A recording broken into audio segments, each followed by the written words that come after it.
নমস্কার বন্ধুরা, মিনুর রান্নাঘরে আপনাদের স্বাগত। চলে এলাম নতুন একটা রেসিপি নিয়ে।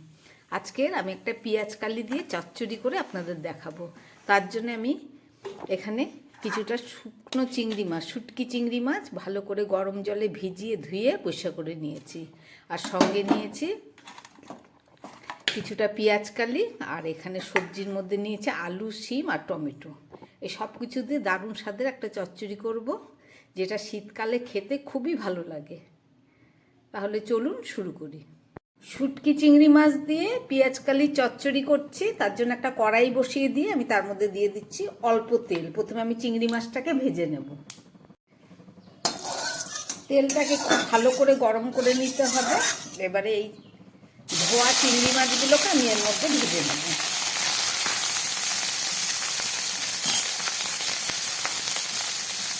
দিয়ে দিচ্ছি নুন, আর দিয়ে দিচ্ছি একটু হলুদ বাটা।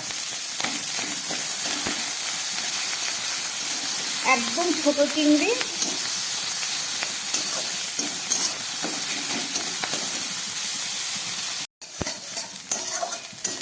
চিংড়ি মাছগুলোকে আমি খুব ভালো করে ভেজে নিলাম। এবারে আমি এগুলোকে তুলে ফেলছি। চিংড়ি মাছ ভাজা একদম রেডি। এবারে এই কড়ার মধ্যে আমি একটু সাদা তেল দিয়ে দিচ্ছি, শুধু বড়ি ভাজার মতো। এর মধ্যে কয়েকটা বড়ি, আমি 4-5টা বড়ি আমি ভেঙে একটু ভেজে নিচ্ছি, যেহেতু চচ্চড়ি এটা।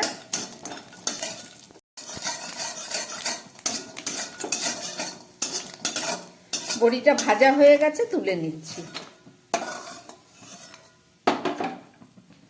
এবার এই কড়ার মধ্যে আমি দিয়ে দিচ্ছি পরিমাণ মতো তেল চচ্চড়ি করার জন্য। এই তেলের মধ্যে আমি দিয়ে দিচ্ছি একটু কালো জিরে ফোড়ন, সঙ্গে দিয়ে দিচ্ছি কেটে রাখা শিম, আলু আর টমেটো।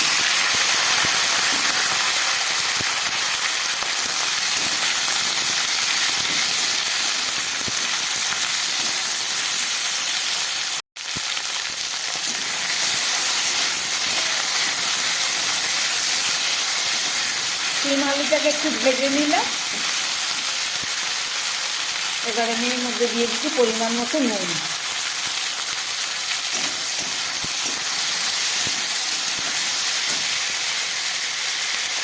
আর দিয়ে দিচ্ছি হলুদ, বাটা হলুদ।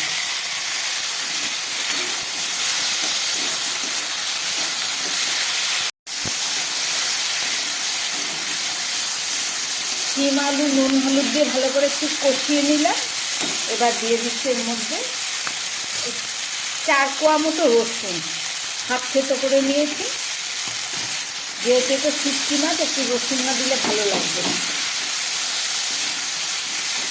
আর দিয়ে দিচ্ছি হাফ চামচ জিরের গুঁড়ো, সঙ্গে দিয়ে দিচ্ছি হাফ চামচ লঙ্কার গুঁড়ো।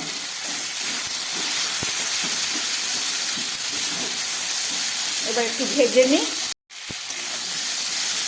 রসুনের কাঁচা গন্ধটা চলে গেছে। এবারে আমি কেটে রাখা পেঁয়াজ কালিগুলো এর মধ্যে দিয়ে দিলাম। পেঁয়াজ পাতাও আছে এর মধ্যে, পেঁয়াজ কালি পাতা সবই আছে।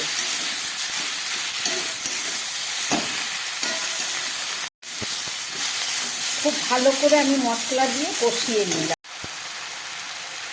একটু গোলমরিচের গুঁড়ো আমি দিয়ে দিচ্ছি। গোলমরিচ দেওয়া হয়ে গেছে। যেহেতু এটা শুটকি মাছ, তাই একটু ঝাল দিতে হবে বেশি করে, তাহলে এটা খেতে ভালো লাগবে।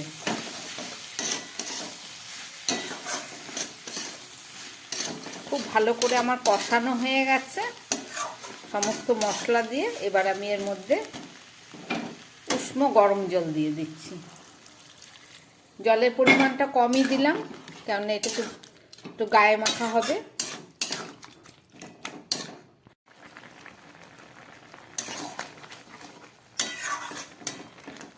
তরকারিটা একদম ফুটে উঠেছে।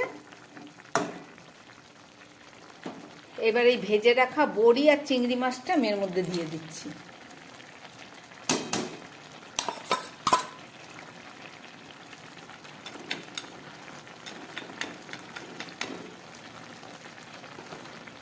যারা শুটকি চিংড়ি খেতে পছন্দ করেন, বা যে কোনো শুটকি মাছ খেতে পছন্দ করেন, তাদের জন্য দারুণ একটা রেসিপি। এটা দিয়ে গরম ভাত খেতে খুব সুস্বাদু হয়।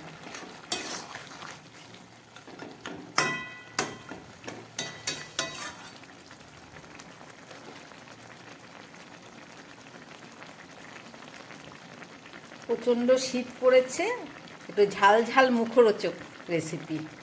এবার আমি একটা ঢাকা দিয়ে দিচ্ছি, গ্যাসটা কম করে দিলাম। এখন 4-5 মিনিট রান্না হোক গ্যাস কম করিয়ে, তারপরে ফেরত এসে আবার দেখাচ্ছি। প্রায় 5-6 মিনিট পরে ফেরত আসলাম, ঢাকাটা খুলছি।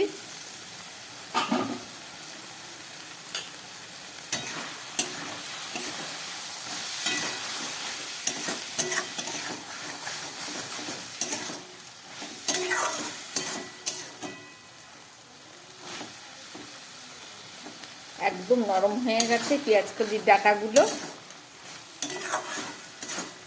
আমার রান্না একদম রেডি।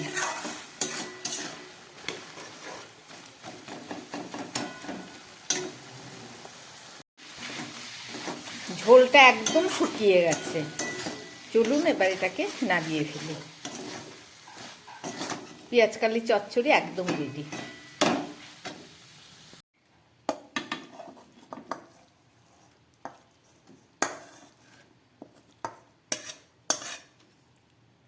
রান্না করলাম শুটকি চিংড়ি মাছ দিয়ে, আর পেঁয়াজকালি, আলু, শিম, বড়ি আর টমেটো দিয়ে একটা চচ্চড়ি। শীতে খাবার মতো। দেখলেন রেসিপিটা কিভাবে বানালাম। যদি ভালো লাগে তাহলে আমার চ্যানেলটাকে লাইক করবেন, সাবস্ক্রাইব করবেন। নমস্কার, সবাই সুস্থ থাকবেন, ভালো থাকবেন।